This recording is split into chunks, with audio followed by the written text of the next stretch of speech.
Hello, dear student. Welcome you all here again.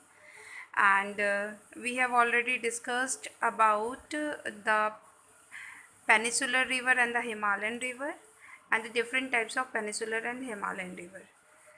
So, student, we are going to discuss about the difference between Peninsular and Himalayan River. जैसे कि आप screen पे देख सकते हैं Himalayan river कौन सी होती है, इसके डिफरेंस बिटवीन मैं आपको दिखा रही हूँ, आप इसको नोट डाउन कर लीजिए। वीडियो को थोड़ा सा पॉज करके आप नोट डाउन करते जाइए क्योंकि ये बहुत इंपॉर्टेंट है, 5 मार्क्स में पूछा जाता है। The Himalayan reverse originate from the snow covered mountain, means हमारे इनसे निकलने वाले जो रिवर्स होती हैं वो हिमालयन रिवर कहलाती हैं। These reverse have large basin and catchment areas, इसकी बहुत लार्ज बेसिन होती है, बहुत लंबे एरियाज़ को बहाती है ये। These rivers flow through deep nearly I shape valley, ये आई शेप वैली के आसपास से फ़्लो होती है, मतलब कि घाटियों से फ़्लो होती हुई आती है। These rivers are perennial in nature, ये पेरेनियल होती हैं, इसमें सालों साल पानी भरा रहता है। ये सीजनल नहीं होती, ये भी पॉइंट आप इसमें मेंशन कर सकते हैं। ये मानसून पे थोड़ा सा डिपेंड करती है और मेल्टिंग ऑफ आइस पे डिपेंड करती है। ठीक है, ये पूरा का पूरा मानसून पे ही नहीं डिपेंड करती, इसके अंदर जो पानी आता है वो मेल्टिंग ऑफ आइस से भी आता है। These rivers are suitable for navigation as they flow over plain area, ये जो रिवर्स होती हैं ये नेविगेशन मतलब नौका चलाने के लिए अच्छी होती हैं क्योंकि ये प्लेन एरियाज़ में फ़्लो करती हैं।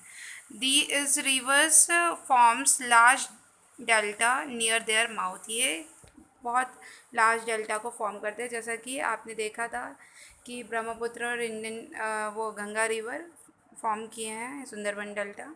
ठीक है, तो ये डेल्टा फॉर्म करते हैं। नेक्स्ट हम पढ़ेंगे पेनिनसुलर रिवर क्या होती है। सो पेनिनसुलर रिवर्स जो होती है वो मोस्टली ओरिजिनेट्स होती हैं पेनिनसुलर एरियाज़ या प्लेट्यूज़, पेनिनसुलर प्लेट्यू के एरियाज से। These rivers have a small basins and attachment catchment area, जैसे कि उसमें था यहाँ पे स्मॉल है, उसमें लार्ज है, इसमें स्मॉल है। These rivers flow through the broad and shallow valleys, ये थोड़ी चौड़ी और शैलो वैलीज़ पे फ्लो होती है, ब्रंच घाटियाँ स्पेशली, और थोड़ी सी क्योंकि वो एरिया प्लेट्यूज रीजन का है तो वो बहुत ही शैलो होते हैं। These rivers are seasonal in nature, ये सीजनल होती हैं, मतलब कि सालों साल इसमें पानी नहीं रहता, ये नॉन पैरानियल होती हैं ये रिवर्स। ये ज़्यादातर नेचर पे डिपेंड करती हैं या तो फिर मानसून पे डिपेंड करती हैं। These rivers are not suitable for navigation, क्योंकि अनइवन प्लेन में ये फ्लो होती हैं, जैसे कि मैंने आपको बताया ब्रंच घाटी, रिफ्ट वैली पे और प्लेट्यूज एरियाज़ पे ये फ्लो होती है, प्लेन्स पे फ्लो नहीं होती है, तो ये नेविगेशन के लिए बहुत अच्छी नहीं मानी जाती हैं। These rivers form estuaries and smaller delta, ये स्मॉलर डेल्टा और सेचुरीज फॉर्म करती हैं। ये सारे रिवर्स के नाम भी आप लिख सकते हैं, जैसे कि हिमालयन रिवर में डिफरेंस बिटवीन जब देंगे तो आप इन तीनों रिवर्स के नाम लिख दीजिएगा, मेजर हिमालयन रिवर।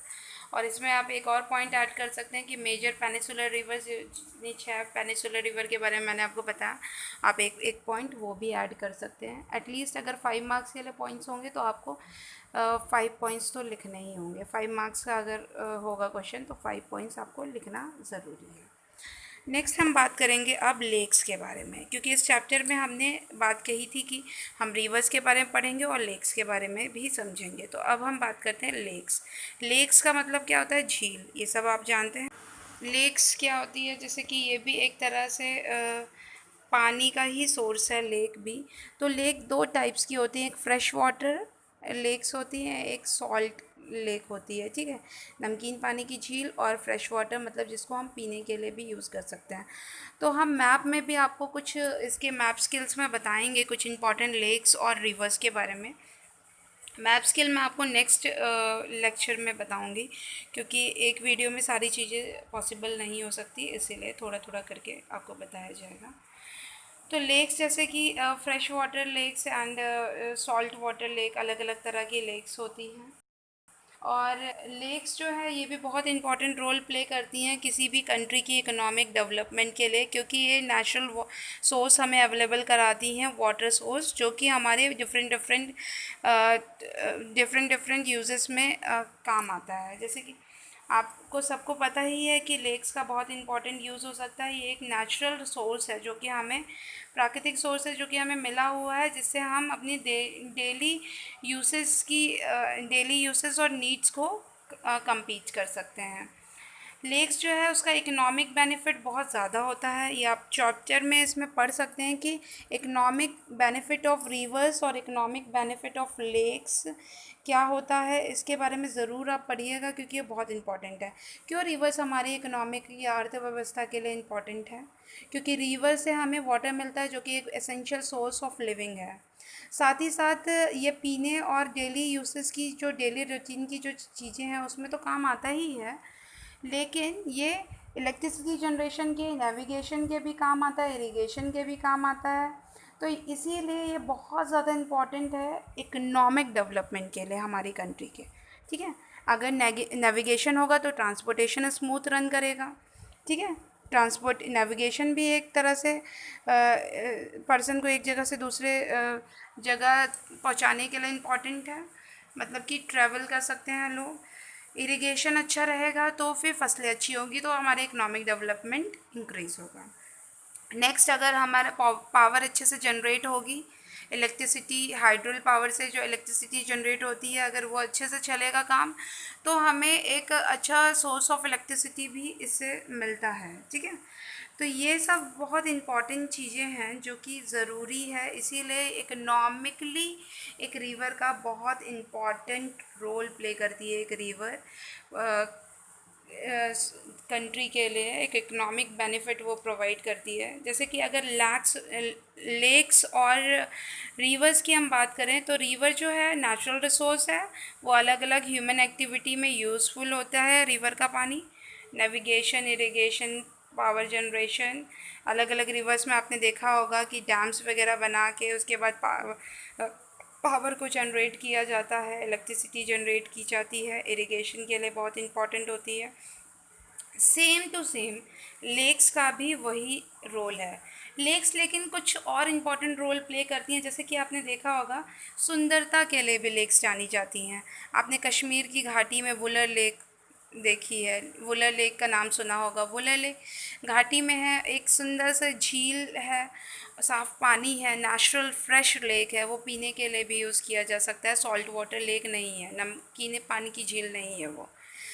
तो ये वुलर लेक जो है वो एक ब्यूटी का रिजेंबल भी कर देता है। ठीक है, वो ब्यूटीफाई करता है पूरे नेचर को, तो अट्रैक्टिव पॉइंट भी है। टूरिस्ट जो होते हैं वो वहाँ आके मतलब उसको देखने आते हैं, तो ये भी एक तरह से इकनॉमी के लिए भी अच्छा है हमारी कंट्री के लिए, क्योंकि जितने लोग बाहर से अट्रैक्ट होंगे किसी भी जगह पे, किसी सिटी पे देखने के लिए, घूमने के लिए, तो इससे हमें फंडिंग होगी। टूरिस्ट आएंगे तो वो कुछ पैसे देंगे हमारी कंट्री को घूमने फिरने के। तो ये सब क्या अट्रैक्टिव पॉइंट्स भी एक लेक्स जो है ब्यूटीफाई करती हैं नेचर को। ठीक है, सराउंडिंग को और ब्यूटीफाई करती हैं। तो इसीलिए ये बहुत इम्पॉर्टेंट है, टूरिज़्म को डेवलप करते हैं, एक तरह से अट्रैक्टिव बनाते हैं। ऐसे ही नैनीताल वगैरह उत्तराखंड में आपने देखा होगा बहुत सारी लेक्स हैं छोटी छोटी, जो कि बहुत ही ब्यूटीफाई करती हैं एक प्लेस को। लेक्स में जो शिकारा शिकारा एक बोट होती है। ठीक है, शिकारा बोट को कहते हैं, जो कि लेक्स में फ़्लो करती हैं। ठीक है, उन्हीं को शिकारा कहते हैं। तो ये सब हमने पढ़ा कि लेक्स क्या होती हैं। और सॉल्ट वाटर लेक जैसे कि नमकीन पानी की झील। ठीक है, जैसे लैगून लेक होती है, जब नमक होता है जिस पानी में। ठीक है, नमकीन पानी के, जैसे सामर हो गया। सामर एक राजस्थान की लेक है जो कि नमकीन पानी की झील मानी जाती है। तो ये सब हम लोग पढ़ेंगे। हमने पढ़ा कि लेक्स क्या होती है, इसके क्या इकोनॉमिक बेनिफिट है। नेक्स्ट मैं आपको मैप स्किल के ज़रिए आपको पूरा चैप्टर में बताऊंगी कौन सी रिवर कहाँ से फ़्लो करती है, कहाँ से एंटर करती है, ताकि आपकी उसकी एग्जैक्ट लोकेशन पता चल सके, क्योंकि मैप स्किल भी बहुत इंपॉर्टेंट है। So dear student, I hope आपको ये सारी चीज़ें समझ में आई होंगी। आप अच्छे से वॉच करिए मेरे चैनल को, लाइक करिए, सब्सक्राइब करिए, कमेंट करिए, शेयर करिए और बेल आइकन को ज़रूर प्रेस कर दीजिए। Thank you for watching everyone. Thank you. Take care. And आपको नेक्स्ट लेक्चर में मैं आपको मैप स्किल बताऊंगी, तो वो भी आप अच्छे से देखिए ताकि आपको वो भी क्लियर हो जाए। Thank you everyone.